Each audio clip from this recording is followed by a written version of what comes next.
Yes, good morning students. In the class, honest questions and now discussion related to chapter 4 reproductive health.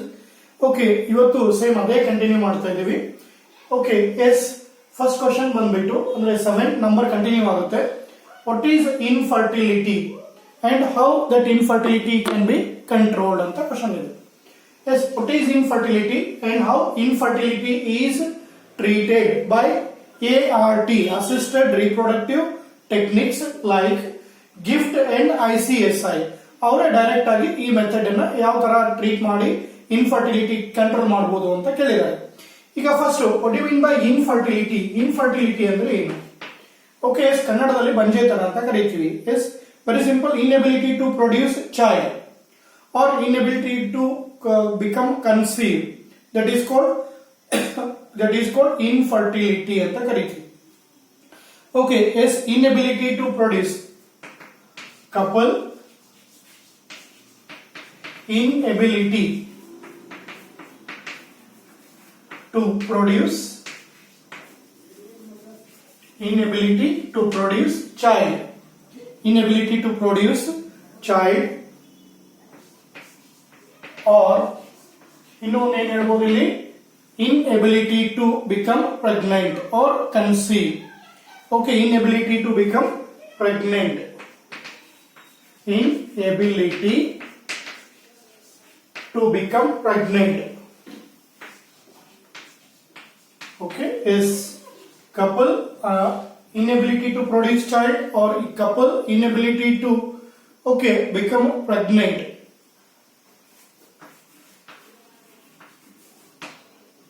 Okay, yes, to conceive ಅಂತಾನೂ ಹೇಳ್ಬೋದು. Inability to become pregnant is called infertility.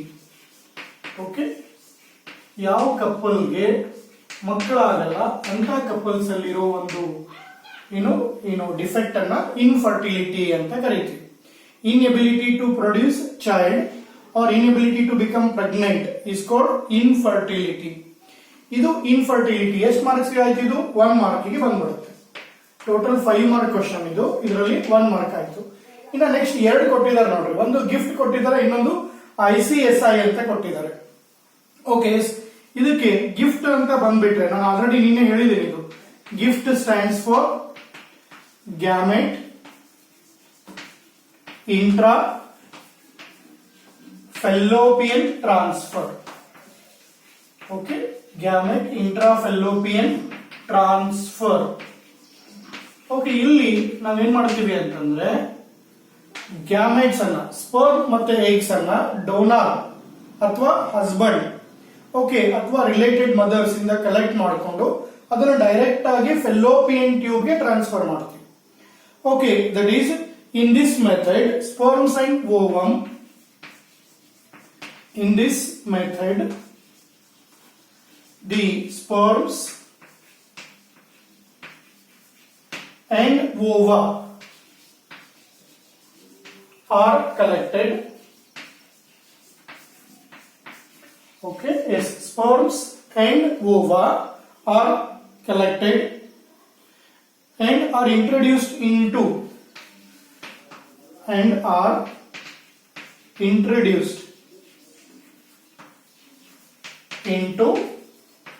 upper part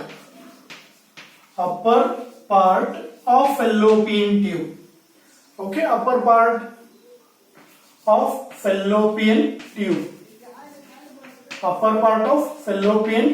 ನಿಮ್ಗೆ ಗೊತ್ತಿದೆ, ಫೆಲ್ಲೋಪಿಯನ್ tube ಅಲ್ಲಿ 3 part ಇರುತ್ತೆ. ಆಂಪುಲ್ಲಾ, ಇಸ್ತಮಸ್, ಇನ್ಫಂಡೇಬುಲಮ್ ಅಂತ. ಆಂಪುಲ್ಲಾ ಇಸ್ತಮಿಕ್ junction ನಲ್ಲಿ fertilisation ಆಗುತ್ತೆ ಅಂತ ಗೊತ್ತಿದೆ. ಓಕೆ, ಯಾಕಂದ್ರೆ ಅಲ್ಲಿ ಫೆಲ್ಲೋಪಿಯನ್ ಟ್ಯೂಬ್ ಯಾಕೆ ಟ್ರಾನ್ಸ್ಫರ್ ಮಾಡ್ತೀವಿ ಅಂದ್ರೆ ಅಲ್ಲಿ ಫರ್ಟಿಲೈಸೇಷನ್ ಆಗುತ್ತೆ. Where fertilization takes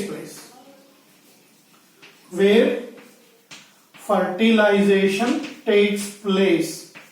Okay, so ಇಷ್ಟು ನೀವು ಬರೆದ್ರಿ ಅಂದ್ರೆ ಎಷ್ಟು ಮಾರ್ಕ್ಸ್ ಆಯ್ತು? ಇದು 2 ಮಾರ್ಕ್ಸ್ ಬರುತ್ತೆ. Where fertilization takes place. ಸರಿನಾ? ಇದು ಏನಪ್ಪಾ ಅಂದ್ರೆ ಗಿಫ್ಟ್ ಅಂತ ಕರೀತೀವಿ. ಅದೇ ನೀವು ಜಿಫ್ಟ್, ZIFT ಅಂದ್ರೆ ಡೈರೆಕ್ಟ್ ಆಗಿ ಝೈಗೋಟ್ ಅನ್ನ ಟ್ರಾನ್ಸ್ಫರ್ ಮಾಡೋದನ್ನ ಜಿಫ್ಟ್ ಅಂತ ಹೇಳ್ತೀವಿ. ಇನ್ನು ನೆಕ್ಸ್ಟ್ ICSI ಅಂತ ಒಂದು ಬರುತ್ತೆ. ICSI intracytoplasmic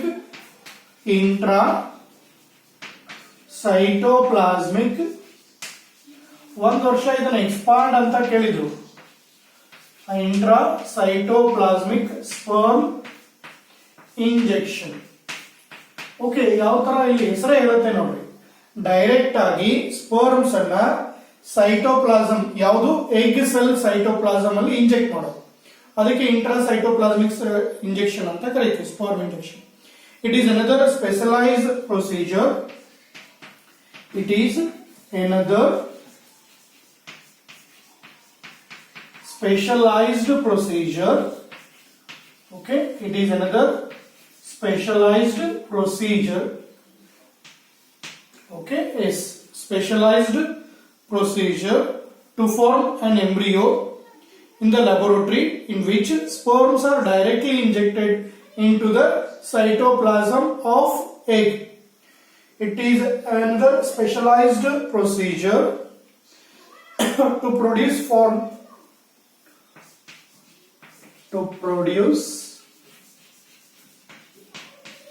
an embryo. Okay, specialized procedure to produce embryo in the laboratory.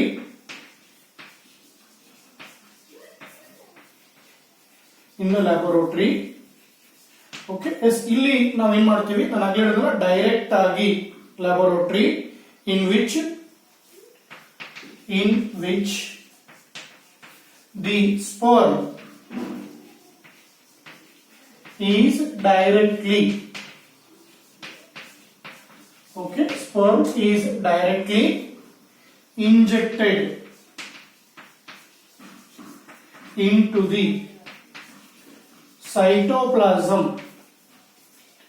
the cytoplasm of egg.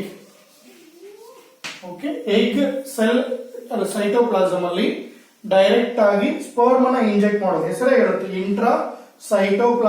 Cytoplasmic sperm injection ಅಂತ ಹೇಳಿ. ಓಕೆ, ಇಷ್ಟು ನೀವು ಬರೆದ್ರೆ ಆರಾಮಾಗಿ ಏನು 2 ಮಾರ್ಕ್ಸ್ ತಗೋಬಹುದು. ಅಂದ್ರೆ ಇದು 1 ಮಾರ್ಕ್ಸ್, ಇದು 2 ಮಾರ್ಕ್ಸ್, ಇದು 2 ಮಾರ್ಕ್ಸ್. ಒಟ್ಟಾರೆ ನಿಮಗೆ ಎಷ್ಟು ಮಾರ್ಕ್ಸ್ ಬರುತ್ತೆ? 5 ಮಾರ್ಕ್ಸ್ ಬರುತ್ತೆ. Okay, what is infertility? How infertility is treated by ART, like ART. Okay, ನೀನು ಹೇಳಿದ್ರೆ IVF, ET, ICSI, GIFT. Okay, AI ಅವೆಲ್ಲ ಏನಪ್ಪಾ ಅಂದ್ರೆ assisted reproductive technology to get a child or to get a baby. Okay, ಈಗ what is infertility? ನೀವು ಹೇಳಿದ್ರಲ್ಲ, couple inability to produce child. Okay, yes, that is called infertility, or inability to become pregnant is called infertility. ಇಲ್ಲಿ 2 ಇದೆ, ಒಂದು gift, ಇನ್ನೊಂದು ICSI. ಅವರೇ ಕೊಟ್ಟಿದ್ದಾರೆ direct ಆಗಿ. ಓಕೆ, ಗಿಫ್ಟ್ ಅಂತಂದ್ರೆ ಗ್ಯಾಮೆಟ್ ಇಂಟ್ರಾಫೆಲ್ಲೋಪಿಯನ್ ಟ್ರಾನ್ಸ್ಫರ್. ಇಲ್ಲ ಅಂದ್ರೆ ಅವ್ರು ಡೈರೆಕ್ಟ್ ಆಗಿ ಕೇಳ್ಬೋದು ನಿಮ್ಗೆ ಏನು. Okay, how ART can be used to get a child to treat infertility ಅಂತ. ಅವಾಗ ಈ ಮೆಥಡ್ಸ್ ಅಲ್ಲಿ 2 ಯಾವ್ದಾದ್ರು ನೀವು ಕೇಳ್ತಾರೆ, ಯಾಕಂದ್ರೆ 5 ಕೇಳಲ್ಲ, 4 ಕೇಳಲ್ಲ, ಯಾಕಂದ್ರೆ ಅವು 5 ಮಾರ್ಕ್ಸ್ ಕ್ವಶನ್ ಮ್ಯಾಕ್ಸಿಮಮ್ ಇರೋದಕ್ಕೆ ನಿಮ್ಗೆ 2 ಮಾರ್ಕ್ಸ್ಗೆ ಒಂದೊಂದು ಕೇಳೋಂಗೆ ಬರುತ್ತೆ.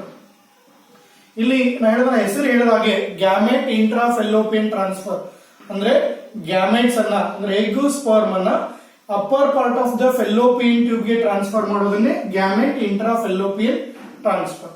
ಇನ್ನು ಇಂಟ್ರಾಸೈಟೋಪ್ಲಾಸ್ಮಿಕ್ ಸ್ಪರ್ಮ್ ಇಂಜೆಕ್ಷನ್, ಇಲ್ಲಿ ಎಗ್ ಸೆಲ್ ತಗೊಂಡು ಅದಕ್ಕೆ ಡೈರೆಕ್ಟ್ ಆಗಿ ಸ್ಪರ್ಮ್ ಸೆಲ್ಸ್ ಅನ್ನ ಇಂಜೆಕ್ಟ್ ಮಾಡೋದನ್ನ ಇಂಟ್ರಾಸೈಟೋಪ್ಲಾಸ್ಮಿಕ್ ಸ್ಪರ್ಮ್ ಇಂಜೆಕ್ಷನ್ ಅಂತ ಹೇಳ್ತಾರೆ. Okay, the sperm is directly injected into the cytoplasm of egg.